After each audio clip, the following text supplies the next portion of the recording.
ദൈവത്തിന് സ്തുതി. പ്രഭാതകിരണത്തിലേക്ക് സ്നേഹവന്ദനം. ഭാഗം 1966. ഇന്ന് മെയ് മാസം 19-ാം തീയതി 139-ാമത്തെ ദിവസത്തിലെത്തി. വിശുദ്ധനായ മത്തായി ശ്ലീഹായുടെ സുവിശേഷം 20-ാം അധ്യായത്തിന്റെ തുടക്കം. തന്റെ മുന്തിരിത്തോട്ടത്തിലേക്ക് വിവിധ നേരങ്ങളിൽ വേല ചെയ്യാൻ വേലക്കാരെ പറഞ്ഞു വിടുന്ന നിർബന്ധിച്ചയക്കുന്ന യജമാനെ കുറിച്ച് കഴിഞ്ഞ പുലരിയിൽ പങ്കുവച്ച് തുടങ്ങിയിരുന്നു.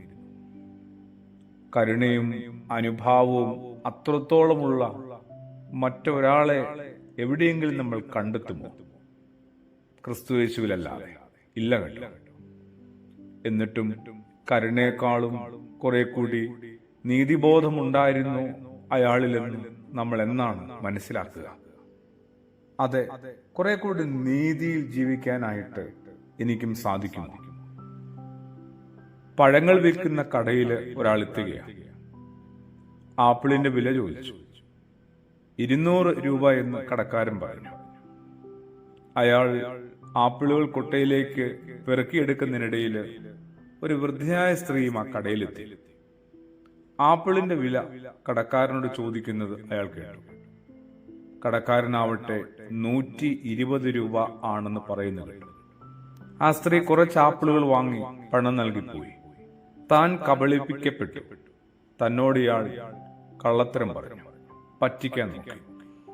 അങ്ങനെ ഒരു ദേഷ്യത്തില് ആദ്യം വന്നയാൾ കടക്കാരനോട് തട്ടിക്കയറുകയാണ്.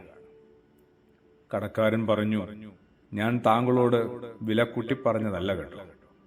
ആപ്പിളിന്റെ വിൽപ്പന വില 200 രൂപ തന്നെയാണ്. എന്നാൽ ഞാൻ ആ സ്ത്രീക്ക് ആപ്പിളിന്റെ വില കുറച്ചു കൊടുത്തതാണ്. അവരുടെ കുടുംബത്തില് 6ഓളം ചെറിയ കുഞ്ഞുങ്ങളുണ്ട്. ശരിക്കും അവർ അനാഥരാണ് എല്ലാ അർത്ഥത്തിലും. ആ സ്ത്രീ പാടുപെട്ടാണ് ആ കുഞ്ഞുങ്ങളെ വളർത്തുന്നത്. നേരിട്ട് അവരെ സഹായിക്കാനായിട്ട് ഞാൻ പലതവണ ശ്രമിച്ചതാണ്. വലിയ ഔദാര്യമൊന്നും ആരിൽ നിന്നും പറ്റേണ്ട, അധ്വാനിച്ചും കഷ്ടപ്പെട്ടും എങ്ങനെയെങ്കിലും ഒക്കെ ജീവിച്ചോളാം എന്ന് പറഞ്ഞ സ്ത്രീ വഴുതി മാറി. അവരുടെ ജീവിതത്തിലെ ചില നന്മ ഞാൻ തിരിച്ചറിഞ്ഞിട്ടുണ്ട്.